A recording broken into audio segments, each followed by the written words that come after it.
हरिओम. चिंतन योगदास श्री जयगणेश जोशी यांनी केलेले निरूपण. प्रवचन क्रमांक 130. 4 गोष्टी युक्तीच्या भाग 3. गीतोपदेशामधील 4 युक्तीच्या गोष्टी. आपण आत्मज्ञान, ज्ञानयोग याचे निरूपण पाहत आहोत. द्वापार युगापर्यंत जरी खलप्रवृत्ती वाढली होती तरी आत्मज्ञानी ज्ञानयोगी मुक्त होत होते. त्यांच्याने जमेल तितका अध्यात्माचा प्रचार करत होते, छात्र तयार करत होते. परंतु पुढे कलियुग सुरू झाल्यावर खलप्रवृत्ती आत्यंतिक टोकाच्या ऱ्हासाला जाऊ लागली. आणि विशेष म्हणजे आत्मज्ञानी, ज्ञानयोगी, ज्ञानी जरी भौतिकापासून दूर राहत होते तरी ते आत्मज्ञानाला, ज्ञानयोगाला चिटकून राहू लागले.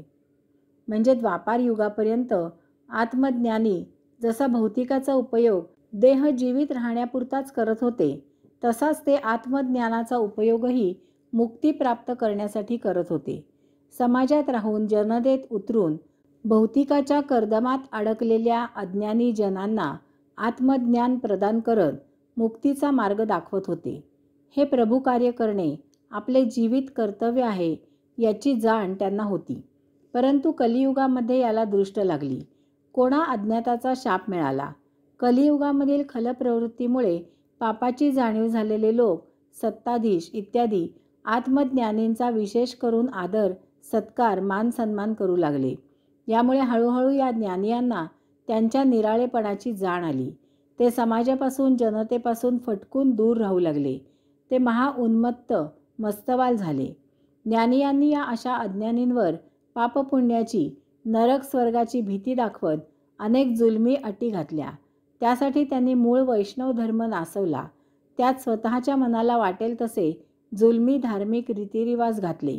याचे त्यांनी स्वतःच शास्त्र तयार केले. त्यामुळे या अशा नतद्रष्टांमुळे वैष्णव धर्माची हिंदू, बौद्ध, जैन, शीख अशी विभागणी झाली. ज्ञानीये स्वतःला विद्वान पंडित म्हणवू लागले.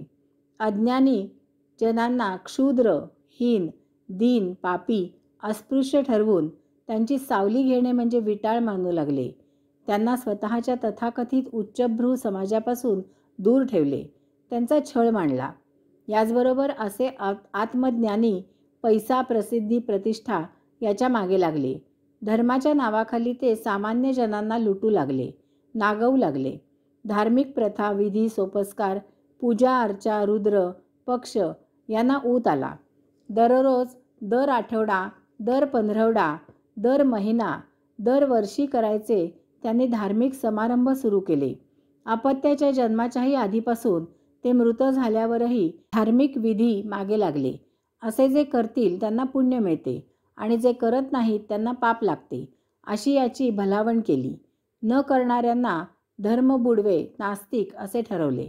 याचे सविस्तर निरूपण मी याच चिंतन लेखमालिकेत पहिल्या 6 प्रवचनांमध्ये केले आहे. जिज्ञासूंनी ती प्रवचने पुन्हा ऐकावीत. येथे हे इतकेच पुरे करतो आणि याचा आपल्या सद्य विषयाजवळ जो संबंध आहे ते सांगतो. याचा विचित्र परिणाम असा झाला की आतापर्यंत कर्मयोग असे मुद्दाम न जाणता म्हणता सर्वजण स्वभावतःच स्वधर्माने प्राप्त स्वकर्म करत होते. याला त्यांनी कर्मयोग असे निराळे नामाभिधान दिले नव्हते. तरीही ते आज आपल्याला जो अपेक्षित आहे तो कर्मयोग करत होते.